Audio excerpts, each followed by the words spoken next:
Bueno, la semana pasada tuvimos aquí de visita a la hermana Cinia Herrera que yo creo que nos sacudió un poquito el piso, ¿no es cierto? Su testimonio, su experiencia en Afganistán realmente, dice uno, caramba, así que la llevamos suave. Aquí no sé si usted se dijo eso mismo, pero yo me lo decía. Cuando ella estaba contando y las cosas que ocurren allá y las limitaciones y las prohibiciones, y yo digo, oiga, qué cosa, nosotros de verdad sí que nos ha ido bien, demasiado bien, pero debemos de aprovechar muy bien ese bienestar que tenemos, esa libertad que tenemos para expresar la fe en Cristo Jesús. Sí que debemos de aprovecharla. Bueno, quiero volver al tema de hace 15 días. Estamos estudiando en la Biblia sobre el lugar de condenación después de esta vida. Cuando nosotros pasamos a la otra vida y lo que la Biblia nos dice al respecto. Y algunos piensan que ni siquiera hay que hablar de esto porque es trágico y no debemos de meterle miedo a la gente. Bueno, yo creo que algunos necesitan que se les meta un poquito de miedo. Yo pienso que sí, porque a veces tomamos la vida y nuestra relación con Dios y al mismo Señor en una forma tan liviana que Dios casi no significa nada para nosotros. O Dios significa nada más alguien que nos chinea, que nos mima, que nos cuida, que nos provee. Es ese Dios de tanta bondad y no estamos negando eso la Biblia dice de Dios. Dios es extremadamente bondadoso.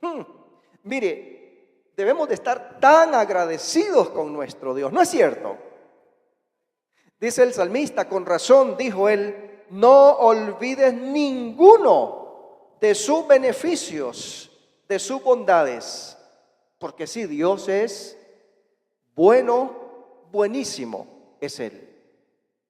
Pero hermanos, cuando la Biblia nos habla del infierno y sus palabras sinónimas aquí en la Biblia, cuando nos habla de eso, ¿sabe qué está diciendo? Que realmente el pecado es grave. O sea, realmente cuando leemos las descripciones, cada una de las descripciones en el texto bíblico, refiriéndose al infierno y a sus palabras sinónimas, lo que debemos de entender es cuán grave es el pecado. El pecado es grave, es trágico. Fue tragedia a partir del Edén. Y por esa razón, Dios, a pesar de que es buenísimo, Él es justo también y Él va a castigar al que no quiso a Cristo, al que no recibió, al que no abrió su corazón, al que no confió en que por medio de Cristo podía salvarse. Y eso es serio, y eso es bien serio, y la Biblia lo presenta en términos realmente fuertes y serios. Así que vamos a continuar, pero antes quiero repasar muy brevemente lo que presentábamos hace 15 días.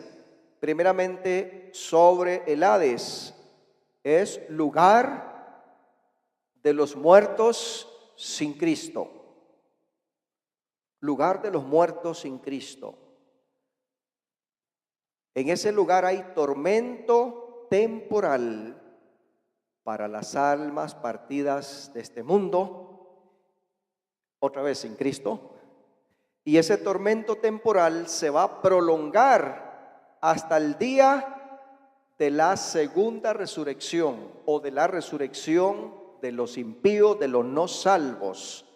De acuerdo a Apocalipsis capítulo 20, habrá dos resurrecciones. En Primera Tesalonicenses capítulo 4 nos habla de una resurrección. La primera resurrección es la resurrección de los creyentes en el momento de la segunda venida de Jesucristo.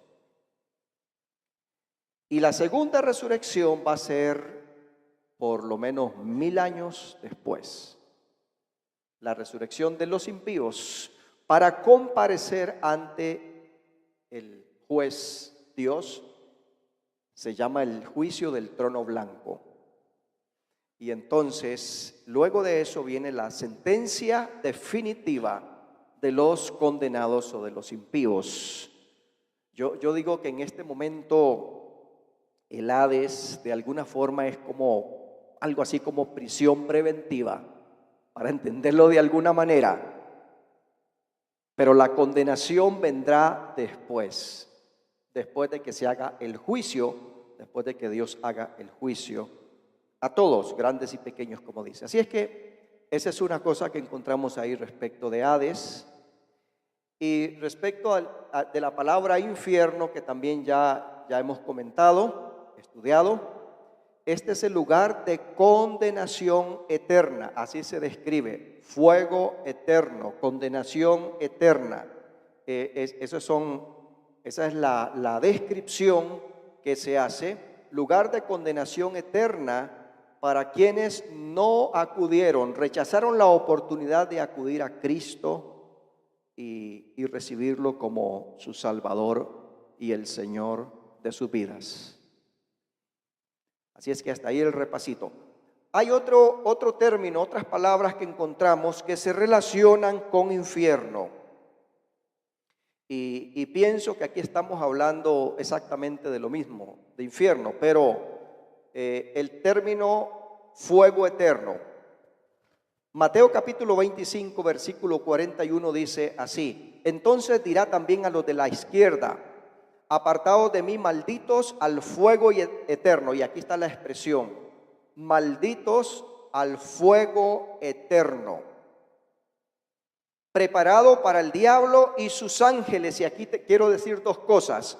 Una es que el fuego eterno fue preparado por Dios para el diablo y sus ángeles.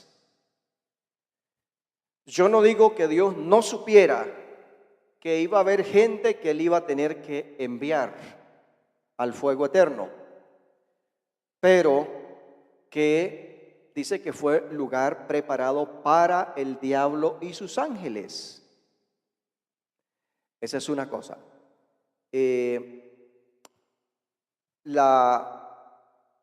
La otra cosa que dice aquí el texto, algunos dicen que Dios no será capaz de enviar a nadie al infierno. Algunos dicen que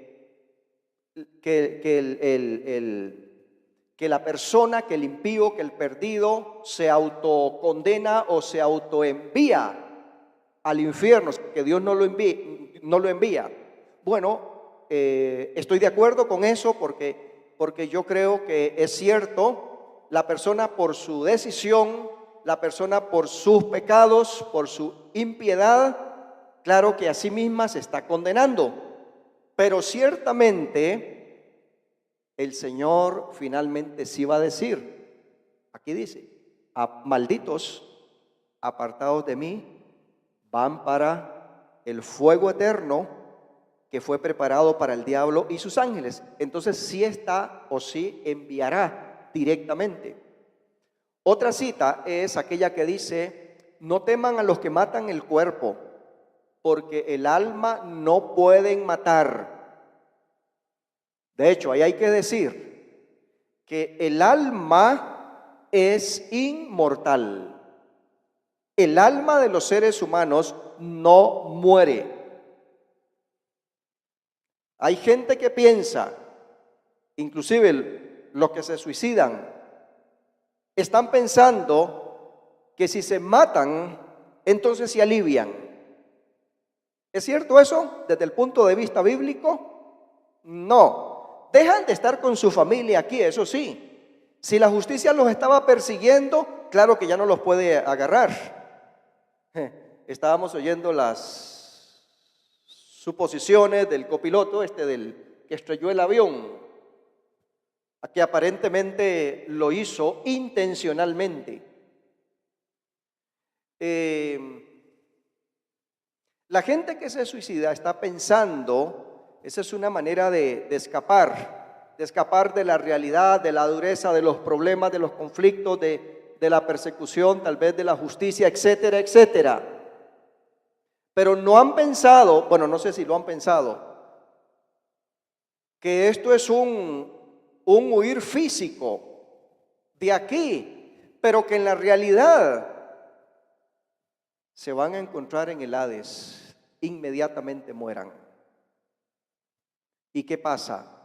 El Hades no es un lugar placentero, no es para ir a hacer turismo, nada de eso. Es un lugar horrible de sufrimiento, de angustia, aunque sea en alma y espíritu.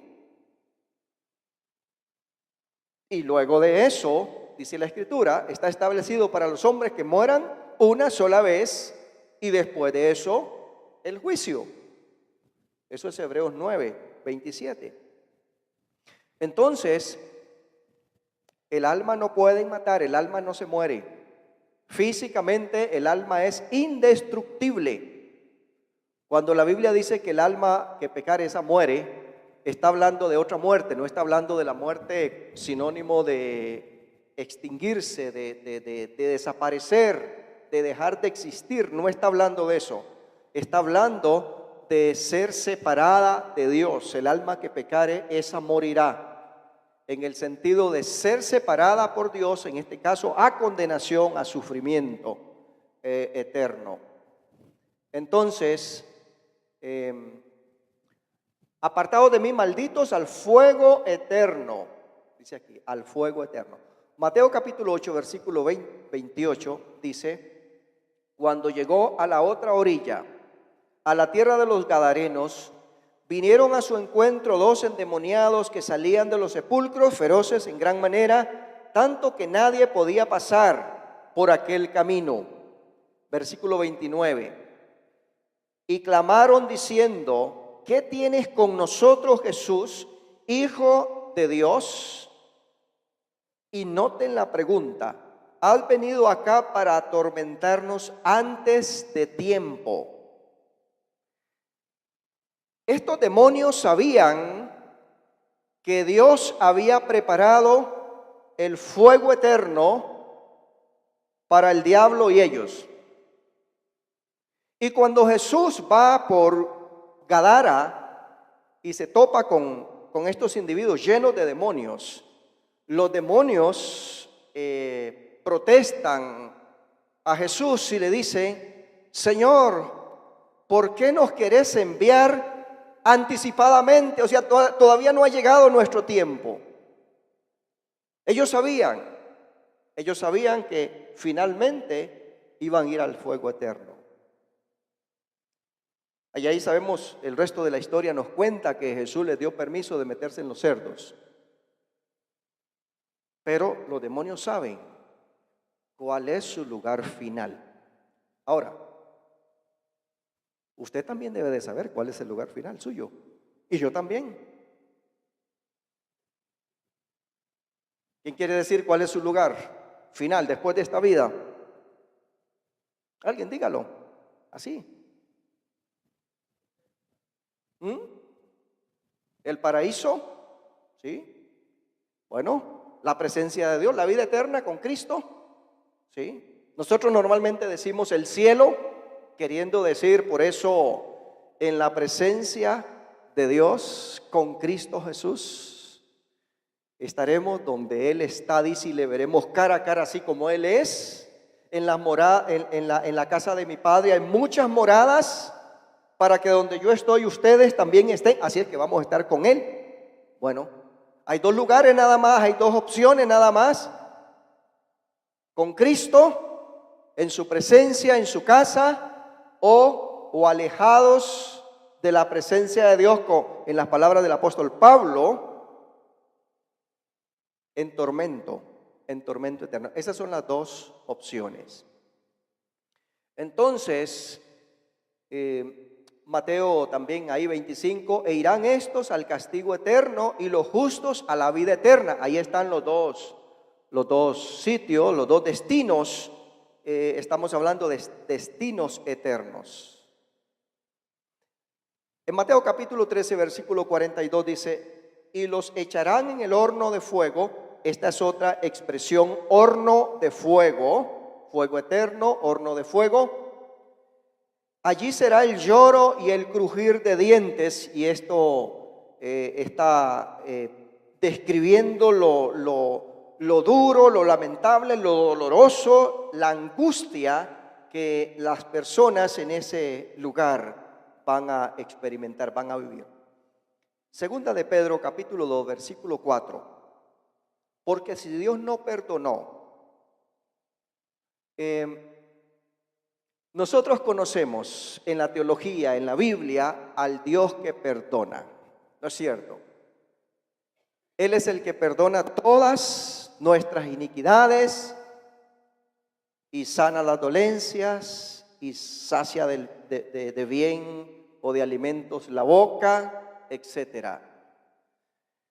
Pero Dios es el Dios que perdona. Es más, no hay nadie que pueda perdonar pecados sino solo Dios, dice la Escritura. Y por esa razón usted tiene que confesarse, pero tiene que confesarse con Dios. Confiésese con Dios. Ojalá todos los días. No espere que le llegue la Semana Santa del 2016. Hágalo esta semana. Hágalo hoy y mañana. Cuantas veces usted es consciente de que usted ha pecado, confiésele al Señor de todo corazón sus pecados. Qué lindo que tenemos ese camino abierto a Dios para confesarnos, pedirle perdón, arrepentirnos de nuestros pecados, porque eso hace que Dios nos perdone de nuestros pecados.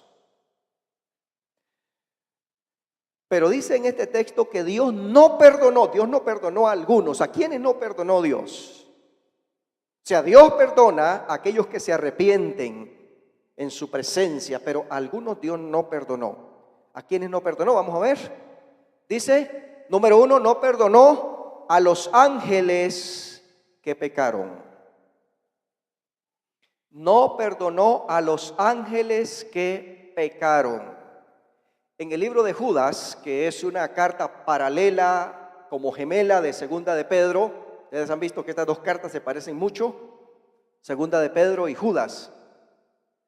Dice en el libro de Judas que a los ángeles que no guardaron su dignidad, sino que abandonaron su posición delante de Dios. Aquí dice que Dios no perdonó a los ángeles, a esos ángeles desobedientes, a esos ángeles que se salen de su posición, y a estos no perdonó. ¿A quién más no perdonó, según estos mencionados aquí? No perdonó al mundo antiguo. ¿Quién es el mundo antiguo? ¿Quién era el mundo antiguo? Era el mundo, la generación del tiempo de Noé, antidiluviana o antes del diluvio.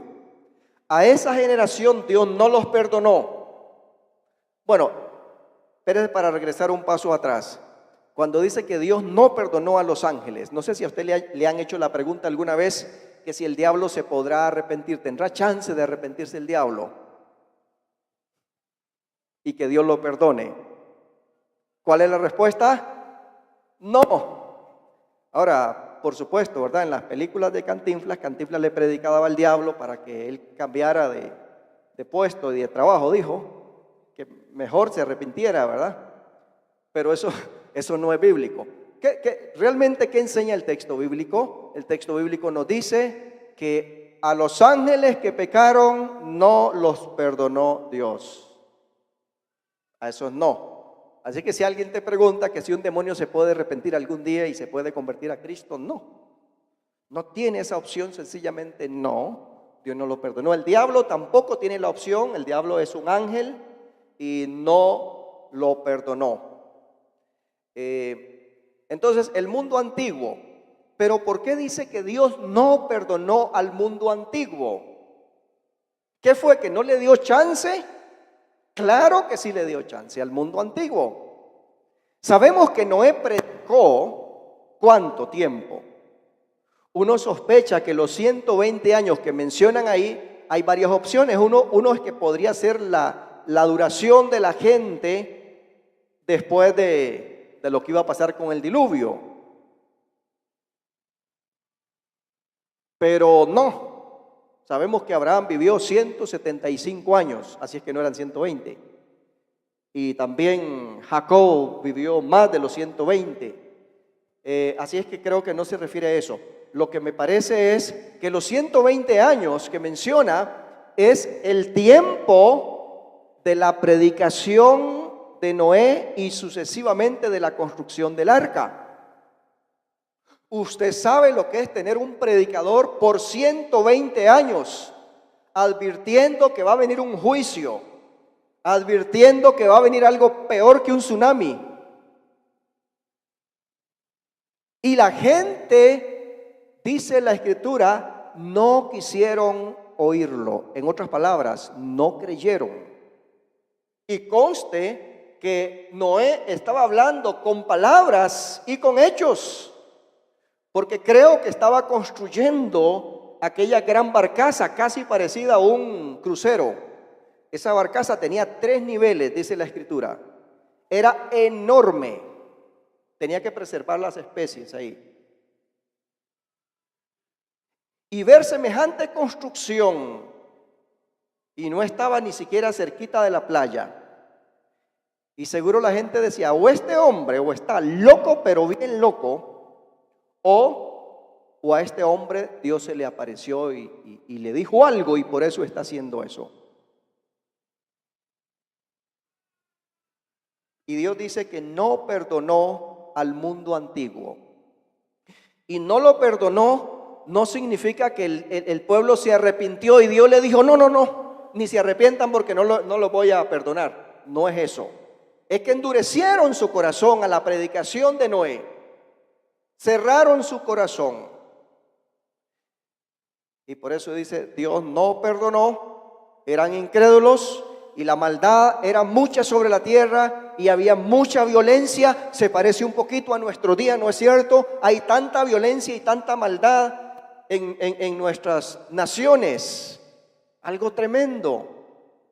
Bueno, dice la Escritura que así será la venida de Cristo Jesús como en los días de Noé. Y entonces Dios no perdonó, dice, al mundo antiguo. Esto es en los días de Noé, a pesar de la predicación de Noé. ¿Y a quién más Dios no perdonó?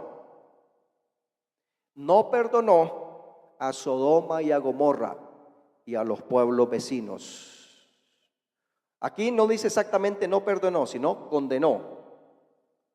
Condenó a estos pueblos y han sido puestos o han sido expuestos como ejemplo para nosotros. Todas estas cosas o estos sucesos históricos están puestos como ejemplo ante nuestros ojos, para que nosotros no nos comportemos como se comportaron ellos. Y entonces, aquí cuando dice que no perdonó, en el capítulo 2 y versículo 9 de 2 de Pedro dice, Dios reserva a los injustos para ser castigados en el día del juicio. O sea, así como no perdonó a los ángeles, no perdonó a los antidiluvianos y condenó a las ciudades de Sodoma y Gomorra y los pueblos vecinos, también Dios está reservando a los injustos, dice, para castigarlos en el día postrero, en el día de Dios. Si piensan que Dios no castiga, está pensando contra la Biblia. O los que piensan así, están pensando contra lo que la Biblia declara. Otra expresión que aparece a la par de esto de fuego eterno y de horno de fuego es la expresión lago de fuego. Apocalipsis capítulo 19 versículo 20 dice: y la bestia fue apresada, y con ella el falso profeta que había hecho delante de ella las señales con las cuales había engañado a los que recibieron la marca de la bestia y habían adorado su imagen. Estos dos fueron lanzados vivos dentro de un lago de fuego que arde con azufre.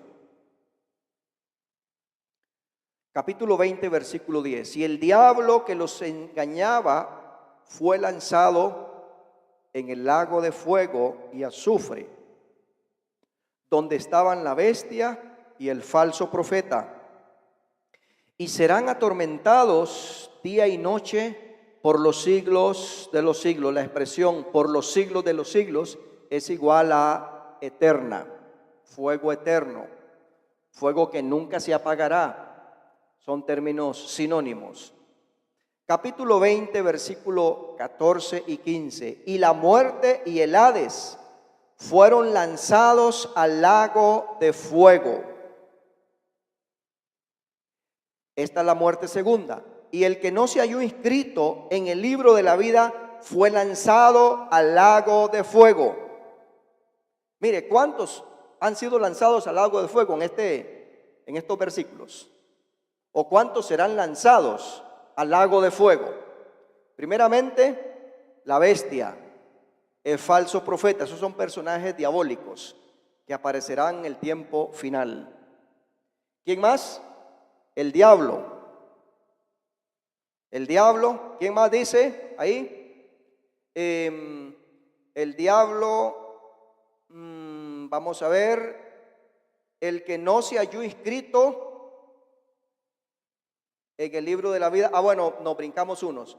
La muerte y el Hades también fueron lanzados al lago de fuego. Por eso decía antes que el Hades es un sitio temporal, porque fíjese que aquí en la sentencia final el Hades y la muerte van a ser lanzados al lago de fuego. Pero leamos en el capítulo 21, versículo 8, ¿quiénes más van a ser lanzados al lago de fuego? Ahí está. Pero los cobardes, incrédulos, abominables, homicidas, fornicarios, hechiceros, idólatras, todos los mentirosos, también van a ser lanzados al lago de fuego y azufre. Miren, es un abanico amplio de pecados. Realmente hay catálogos, hay listas más grandes. Gálatas capítulo 5, versículos 16, bueno, más bien como del 19 al 21. Tenemos ahí 17 cosas o pecados o vicios. Y concluye diciendo esto, esa lista: acerca de las cuales os amonesto, que los que practican tales cosas ahí no dice que van a ser lanzados al lago de fuego, pero es igual. Dice, no heredarán el reino de Dios. Y si dice no heredarán el reino de Dios, ¿qué cree que van a heredar? El lago de fuego. Hay un abanico grande de cosas, de pecados que la Biblia menciona. Así es que tenemos que examinar realmente nuestras vidas. Capítulo 25 de Mateo, versículo 46. E irán estos al castigo eterno y los justos a la vida eterna. El camino al castigo eterno, ¿cómo es? Jesús explicó cómo era ese camino. Es ancho, sí es ancho, es espacioso. ¿Cómo es esa puerta? Es ancha, anchísima. Es anchísima porque ahí entra de todo.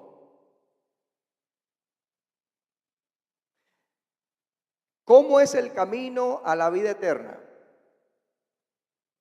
Es un camino estrecho, es angosto y por lo tanto pocos lo toman. Pocos lo toman. Por eso, porque es costoso. Si a usted siente que le está costando, ¿sabe qué es? Entonces debe ser que usted cogió el camino correcto.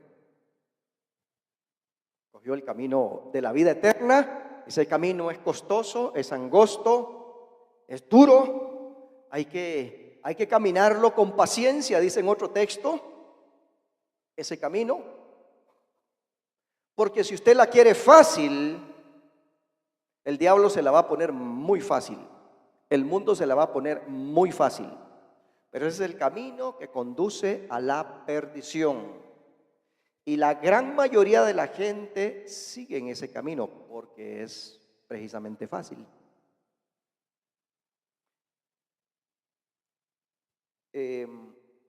Dice también en Apocalipsis, hablando del que adora a la bestia y a su imagen, él también beberá del vino de la ira de Dios. Este término, ira de Dios, es un término bien usado en la Biblia. Que ha sido vaciado puro en el cáliz de su ira y será atormentado con fuego y azufre delante de los santos ángeles y del Cordero. Apocalipsis 14:11, y el humo de su tormento sube por los siglos de los siglos. Otra vez, siglos de los siglos. Eso no termina. Y no tienen reposo de día ni de noche los que adoran a la bestia y a su imagen, ni nadie que reciba la marca de su nombre. Como decíamos, todos estos términos tienen que ver con el infierno y son descripciones realmente bien serias, de mucho respeto. Debería de asustarnos bastante. Decía la vez pasada, si usted pensó que el infierno es aquí, no, eso es totalmente erróneo. El infierno no es aquí, a pesar de que haya sol bien fuerte, bien caliente. No se parece nada, no hay ningún clima aquí en este mundo que se parezca al infierno. No existe. Hay otros textos que tienen la misma idea. Mateo 3:12, estaba el profeta Juan el Bautista en el escenario ministerial en Judea y él predicaba estas palabras: su aventador está en su mano y limpiará su era y recogerá su trigo en el granero y quemará la paja en fuego que nunca se apagará. Y obviamente aquí está hablando no de la paja del trigo, aquí está hablando de los impíos. Porque el fuego que quema la paja del trigo sí se apaga. Apenas consume la paja ya se apagó el fuego. Pero aquí está hablando del fuego eterno, es decir, del infierno. El fuego que nunca se apagará. Noten eso, fuego que nunca se apagará. Si eso no es serio, entonces yo no sé qué es serio. Mateo capítulo 13, versículo 41, enviará el Hijo del Hombre a sus ángeles y recogerán de su reino a todos los que sirven de tropiezo y a los que hacen iniquidad. Tenga cuidado de no ser tropiezo, no servir de tropiezo a alguien para que caiga, para que se aparte de la fe. Tenga mucho cuidado de eso, ese es un pecado fuerte. Dice, a todos los que sirven de tropiezo y a los que hacen iniquidad, o sea, hacen desobediencia, lo que significa la palabra aquí, maldad. Versículo 42, y los echarán en el horno de fuego. Aquí está la palabra horno de fuego. Allí será el lloro y el crujir de dientes. Y luego en el versículo 50 vuelve a repetir exactamente lo mismo: y los echará en el horno de fuego, allí será el lloro y el crujir de dientes. Segunda Tesalonicenses capítulo 1 versículo 7 nos dice: cuando se manifieste el Señor Jesús desde el cielo con los ángeles de su poder. Versículo 8, noten esto: en llama de fuego, para dar retribución. ¿Qué es eso? Para castigar, para dar retribución a los que no conocieron a Dios, número uno. Y número dos, ni obedecen al evangelio de nuestro Señor Jesucristo. Hermanos, yo sé que lo he dicho otras veces, pero es necesario seguirlo diciendo. No basta con ser evangélico para la salvación. No basta pertenecer, haber crecido en una familia evangélica. Eso no te da el tiquete de entrada al reino de Dios. No. Dice: a los que no conocieron a Dios. En primer lugar, necesitamos tener un encuentro con Él que produce un nuevo nacimiento, o que produce el nuevo nacimiento en nosotros. Necesitamos eso. Jesús le dijo a Nicodemo: si no naces de nuevo, no puedes entrar en el reino de Dios. Nacimos en este mundo cuando nacimos físicamente. Vinimos a este mundo cuando nacimos físicamente, biológicamente. Y Jesús está diciendo: y nacemos en el reino de Dios cuando nacemos espiritualmente. Se necesitan los dos nacimientos: el nacimiento natural, pero también el nacimiento espiritual. Y cuando aquí habla de conocer, los que no conocieron a Dios, está diciendo los que no tuvieron una experiencia de nuevo nacimiento, los que realmente no han nacido de Dios. Hermanos, estamos hablando de experiencia personal, no estamos hablando de cumplir una tradición, de que dicen que en este país uno tiene que tener 3 cosas. Ustedes saben cuáles son. Hay que tener una religión, número 1. Número 2, hay que tener un equipo, ¿cómo se llama? Ser de un partido, seguramente sapricista, yo no sé. Otros se resisten a eso. Vamos a ver, religión, un deporte y un partido político. Bueno, yo le voy a decir que tener religión no basta para ir al cielo. No es suficiente eso. No nos garantiza la entrada al cielo por tener religión, y vamos a decirlo aquí en nuestro contexto, por ser evangélicos. ¿Qué dice? Los que no conocieron a Dios. Se necesita una relación personal con Él. Debemos de haber experimentado el nuevo nacimiento. Eso es, si no, nadie puede entrar al reino de los cielos. Eso afirmó Jesús. Número 2, menciona aquí Pablo: ni obedecen al evangelio de nuestro Señor Jesucristo. ¿Quiénes van a recibir la retribución, la eterna retribución? Número 1, los que no conocieron a Dios, no tuvieron esa experiencia de nacer de nuevo, solo fueron evangélicos, digámoslo así. Número 2, los que no obedecen al evangelio. Bueno, hay gente que, denominándose cristiano, es gente que andan en pecado. Y dice: me salvé, el pastor no se dio cuenta, la hermana líder tal tampoco se dio cuenta, así es que estoy a salvo. No estás a salvo. No, que va. Lejos de estar a salvo. Usted y yo tenemos la obligación de practicar el Evangelio de Cristo. Tenemos que vivirlo, tenemos que practicarlo todos los días. Todos los días. Tenemos que obedecer, dice aquí, al Evangelio. Obedecer, eso es. Segunda Tesalonicenses 1:9, siguiendo ahí, los cuales sufrirán pena de eterna perdición, oiga que esto es serio, excluidos de la presencia del Señor y de la gloria de su poder, excluidos. Cuando dice en Romanos 3:23, por cuanto todos pecaron y están separados, es decir, están excluidos de la presencia de Dios. Y luego Hebreos capítulo 10 versículo 26, porque si pecaremos voluntariamente, después de haber recibido el conocimiento de la verdad, ya no queda más sacrificio por los pecados.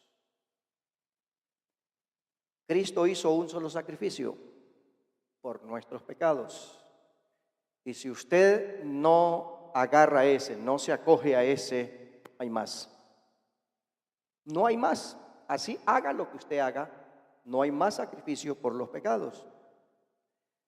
Dice, sino una horrenda expectación de juicio y de hervor de fuego. ¿Qué es lo que sigue? Expectación, dice que es horrenda, de juicio y de hervor de fuego, que ha de devorar a los adversarios, en este caso los adversarios de Dios. Así que recibiendo nosotros un reino inconmovible, tenemos que hacer dos cosas. Dice, número uno, tengamos gratitud. Tengamos gratitud, hermano, hermana, la salvación en usted tiene que producir gratitud. No sé si usted está consciente de eso, cada rato usted, gracias Señor, porque me has salvado. Gracias Señor, porque me has hecho tu hijo, tu hija. Gracias Señor, gratitud, alabanza, acción de gracias. Siempre, siempre a Dios. Siempre a Dios. Yo no sé cuando les pasa, tal vez cuando vemos las escenas o las imágenes, las réplicas de la crucifixión, y que realmente ninguno de los que han hecho esas réplicas estuvo ahí, ni hay fotos, ni hay videos, ni nada de eso, es algo imaginario, pero yo creo que las réplicas todavía se quedan cortas con la magnitud del sufrimiento de Cristo, el Hijo de Dios, en los momentos de la pasión, de su entrega.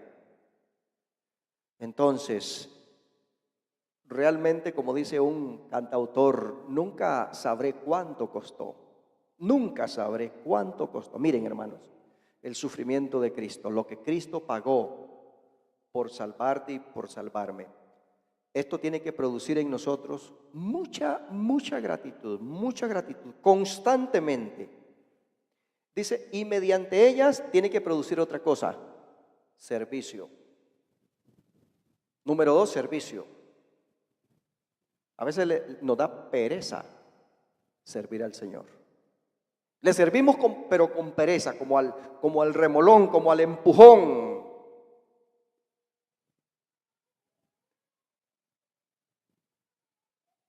Dice que debemos de tener gratitud y debemos servir a Dios. Y servir a Dios con dos cosas, con temor y reverencia. Y dice la razón, oiga lo que dice luego.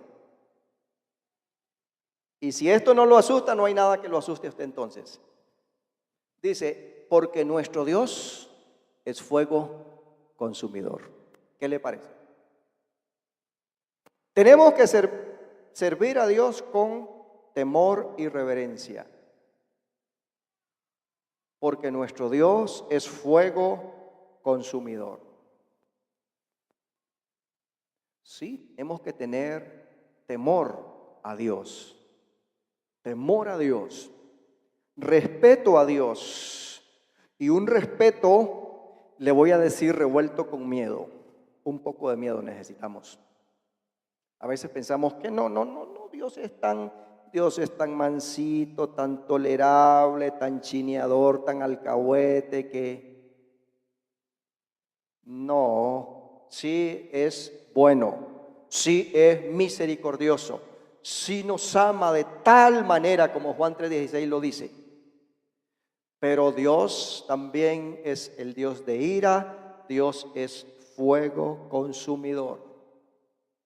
Para aquel que lo irrespeta, para aquel que lo desobedece, para aquel que lo ofende con sus palabras, con sus hechos, es un Dios de respeto, realmente de respeto.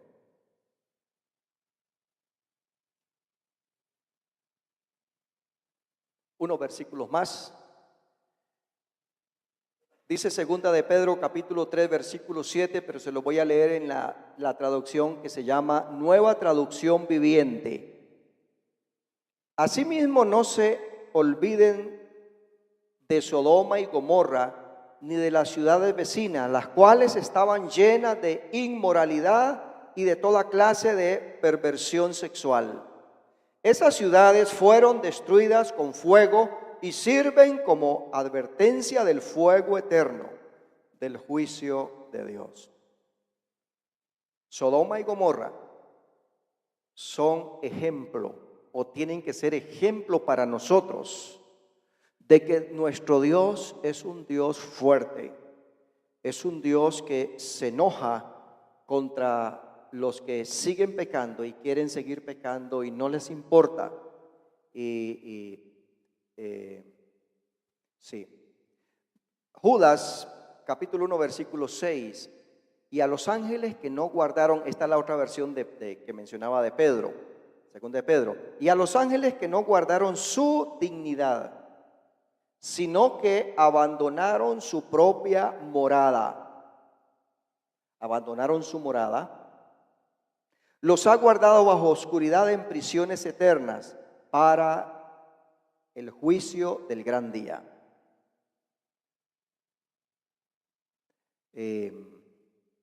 No vamos a meternos ahí, versiones de quiénes eran esos ángeles y todo esto. Y es un camino largo. Pero nada más para decir, no guardaron su dignidad de ser ángeles, de ser tan privilegiados de estar en la presencia de Dios y contando a ellos al diablo.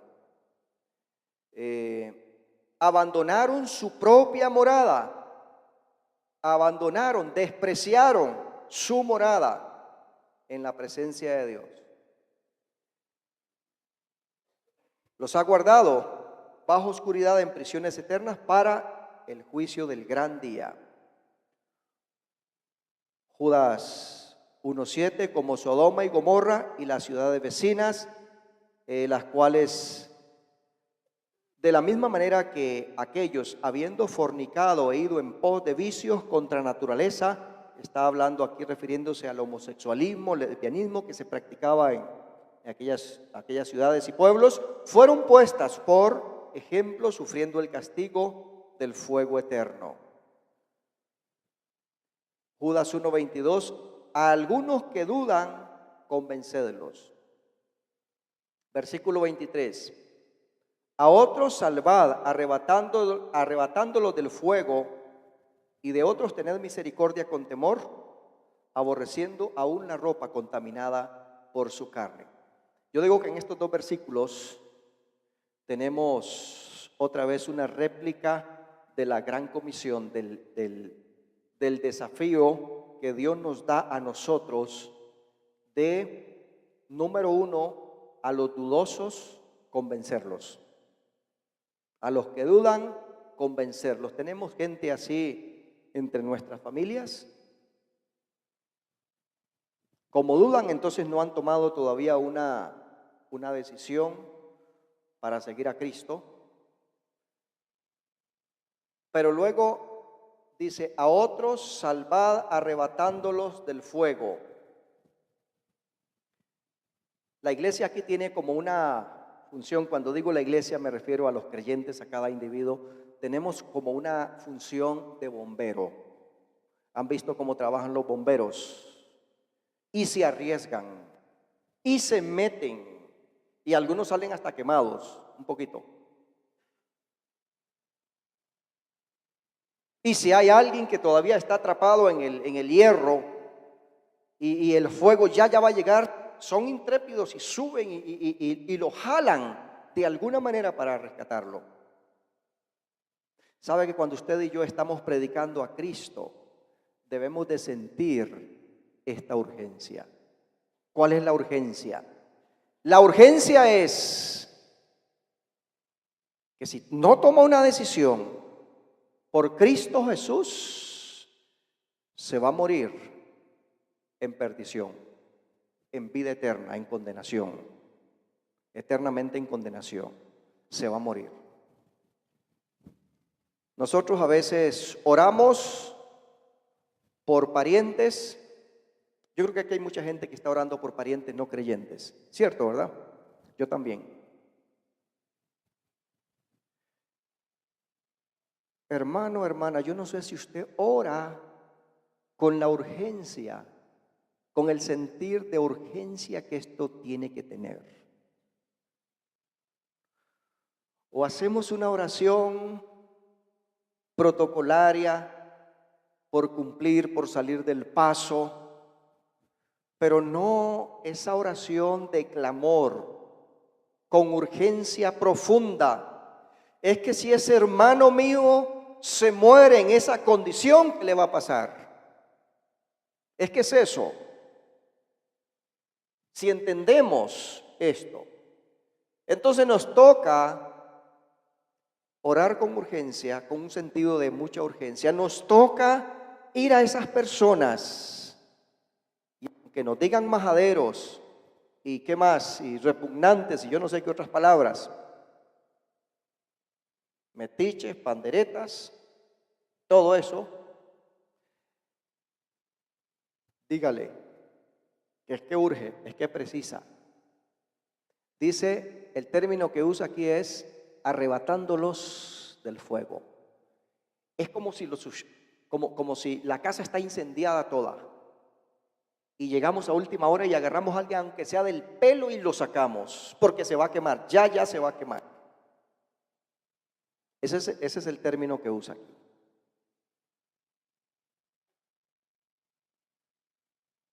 ¿Cuántos de nuestros familiares están en peligro de quemarse en el fuego eterno? Póngalos en oración, hábleles, use todas las formas posibles para hablarles. Si nunca ha usado Facebook para eso, úselo. Bendito uso. Correo electrónico, los mensajitos estos de WhatsApp. Toda la tecnología que usted pueda usar, todos los recursos que usted tenga a mano, úselos para invitarlos, para exhortarlos a que ahorita que es tiempo se vuelvan a Dios y sean salvos. Arrebatémoslos del infierno con nuestras oraciones, pero también poniendo nuestras palabras. Pónganse de pie, por favor, vamos a orar. Padre, en el nombre de Jesucristo, te damos gracias por tu palabra que nos enseña, nos exhorta, nos advierte en lo que debemos hacer y también en lo que no debemos hacer. Nos muestras el camino hacia la eternidad. Te pedimos que nos ayudes a todos los que estamos aquí porque tenemos gentes que quisiéramos alcanzar para tu reino. Hay gente que nosotros realmente de todo nuestro corazón sí queremos que sean salvos. Ayúdanos, Señor, a enfocarnos hacia ellos, a poner todo el esfuerzo, toda la diligencia que debamos poner a fin de que sean rescatados para la vida eterna con Cristo Jesús.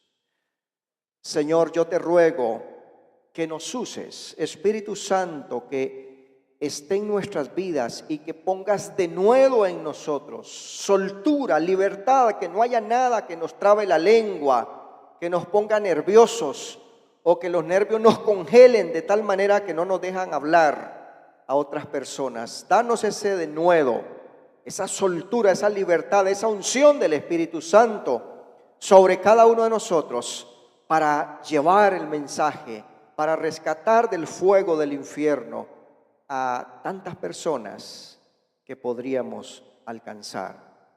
Señor, bendice este pueblo al regresar a sus destinos, a sus lugares, a sus casas. Bendice y guarda este pueblo, Señor, que sale de vacaciones estos días. Los que viajan, Señor, bendícelos y protégelos. Oh Dios, los que no salen también bendícelos y protégelos. Gracias, Señor, en el nombre de Cristo Jesús oramos. Amén. Que Dios los bendiga y estamos despedidos.